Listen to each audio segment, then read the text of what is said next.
Alexander pulls out his magic map.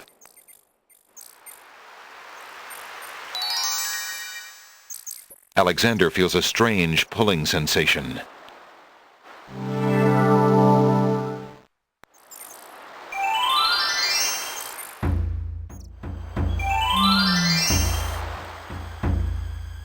Great gods! Did you see that? The man just appeared from nowhere. Perhaps he was sent by the spirits. I see no boat. He is an intruder, no matter how he got here. Grab him! Not again. Look, I'll leave. It's no problem. I think not. Let's go.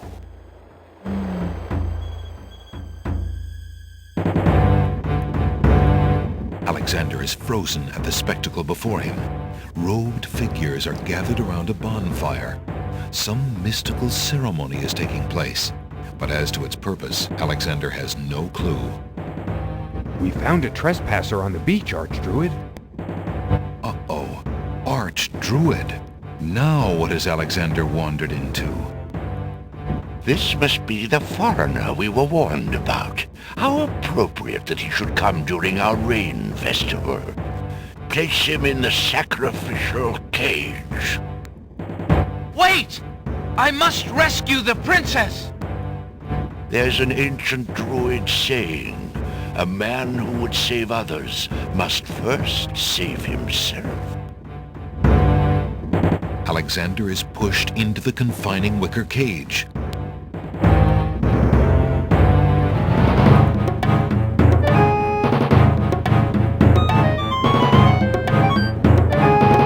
And the cage is swung out over the bonfire.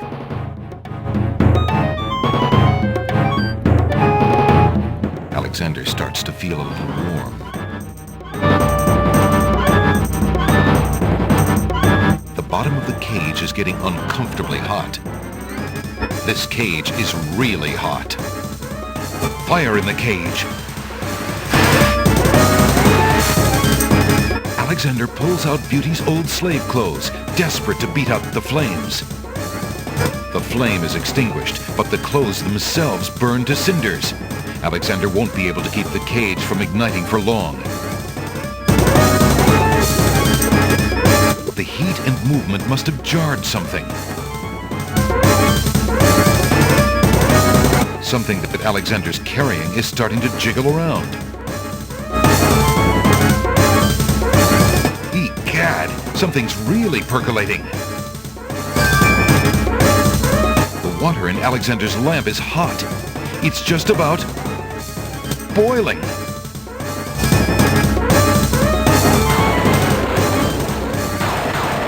Alexander feels a drop. It starts to rain.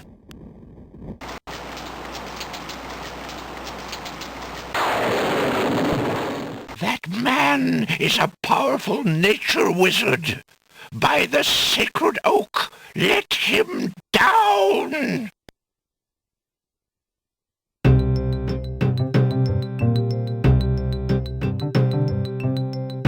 I must apologize for our rude welcoming committee. We've been feeling inhospitable ever since the winged ones stole our sacred miniature oak tree. Besides, Wazir Al-Hazred sent a message that we were to watch out for a highly dangerous foreign assassin. I assume you are the one he meant. I'm sure I'm precisely who he meant. I assure you, I mean to harm no one, unless that person threatens the princess. I'm sorry to have disrupted your ceremony, but I'm running out of time.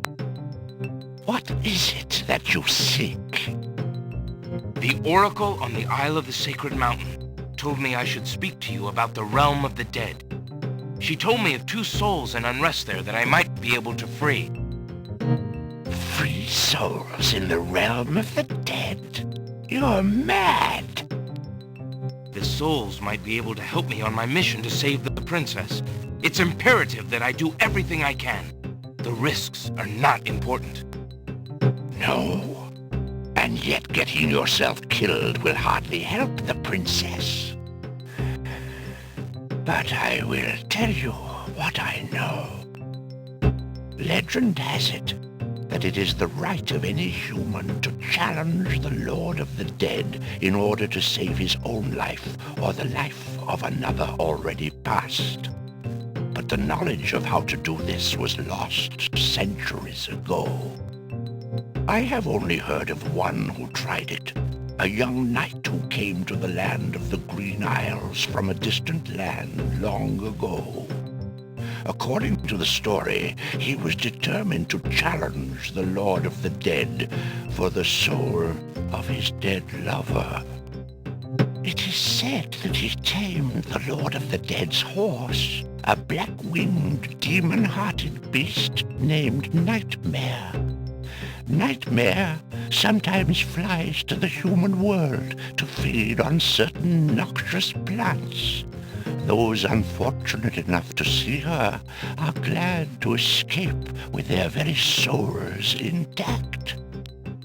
Somehow the knight captured Nightmare and rode off on her back, supposedly to the realm of the dead. But neither the knight nor his lover ever returned. If there was a means for challenge, it was lost with the night. I see. Can you tell me anything about the Lord of the Dead?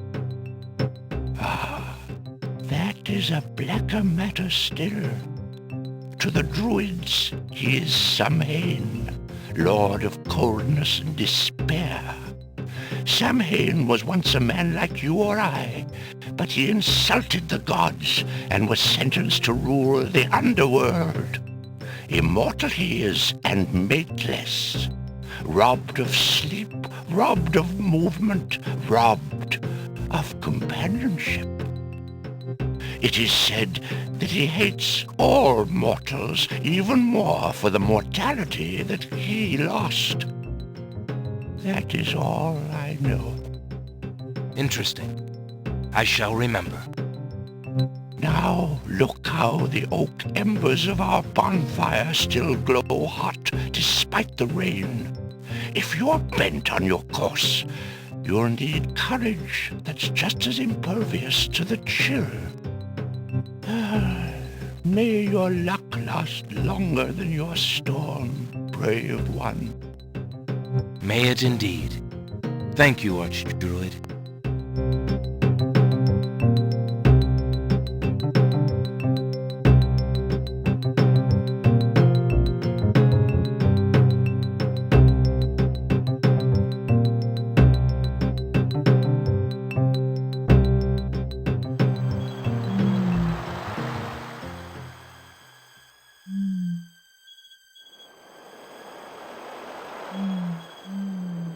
Alexander pulls out his magic map.